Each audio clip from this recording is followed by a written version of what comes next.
If it were up to me, the MCU would have finished after Endgame. I mean, the hint was in the name. That was the perfect place to conclude things. The Infinity Saga was over.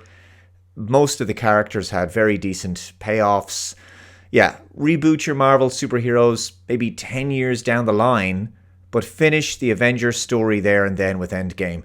That should have been it, but these movies were just making too much money, and it continued. Okay, let's imagine for a second that you are in charge of the franchise. It's 2019, Endgame has finished its run in the cinema, it's made quadrillions of dollars. Spin a plate with me here. Hypothetically, what do you do next? You must continue the franchise. It's your job. What do you do now?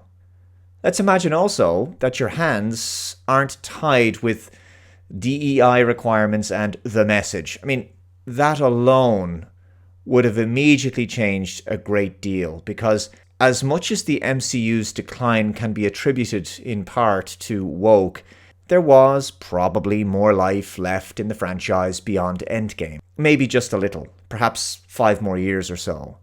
I think Spider-Man Far From Home proved that. It was a solid coda to Phase 3. So Phases 4 and 5, what do you do differently if you had to? I ask this because the franchise has descended to such a low point that they've now had to throw an entire multiverse of money at the Russo brothers, and in particular Robert Downey Jr., so that they return for 2 upcoming Avengers movies. But was this move really necessary? If things had have been managed better for Phases 4 and 5, they probably wouldn't have had to do this. Did it always have to come to this? Could the MCU have been successful without the original core Avengers cast members? Robert Downey Jr., Chris Evans, Scarlett Johansson, and the others? I think it could have, but the direction of Phase 4 would have had to have been radically different. Consider what characters were left after Endgame. Scarlet Witch, Spider-Man, Doctor Strange, Thor, Hulk, Winter Soldier, Falcon, who is now Captain America, the Guardians of the Galaxy. The latest film made Star-Lord a free agent, so he could have appeared solo in future films. Black Panther. Tragically, Chadwick Boseman would pass away. I personally would have gone down the recasting route with that character.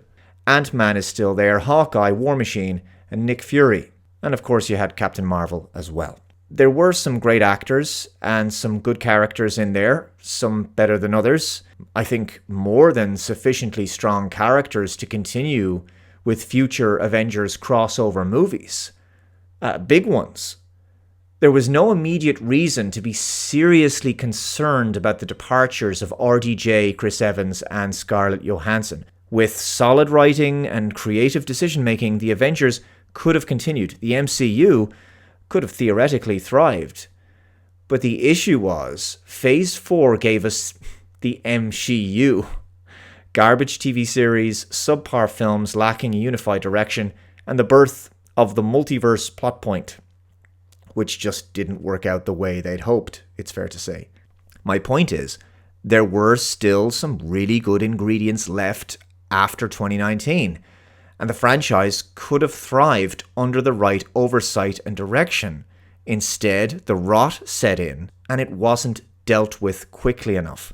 One underperforming feature film or the odd dud TV series isn't a major issue, but what is a major issue is the fact that there were multiple poorly received and financially unsuccessful productions, and that caused the problems. And it was made worse by the failure at Marvel and Disney to address the issues fast enough. The DEI money was evidently far too tempting, I suppose.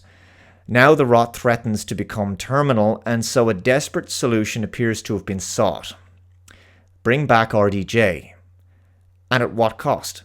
The Russo brothers are reportedly to receive $80 million to direct Avengers Doomsday and Avengers Secret Wars, with RDJ receiving a good deal more than that, though no exact figure has been released as of yet. He's also apparently getting performance bonuses based on the amount of money the films make at the box office. But like I say, I don't think it had to come to this. I think as well, Endgame was so enormous that there was a certain degree of resting on laurels going on and a bit of coasting on the fumes of that film's immediate aftermath. Needless to say, bringing RDJ back now suggests the powers that be feel the franchise can't move forward without him, which I don't think was necessarily true if phases 4 and 5 had have gone differently. Maybe there's a multiverse out there where things were far better and less woke for the MCU after Endgame. Let me know your thoughts in the comments below. Thank you very much for watching. Take care. I'll see you next time. Bye-bye.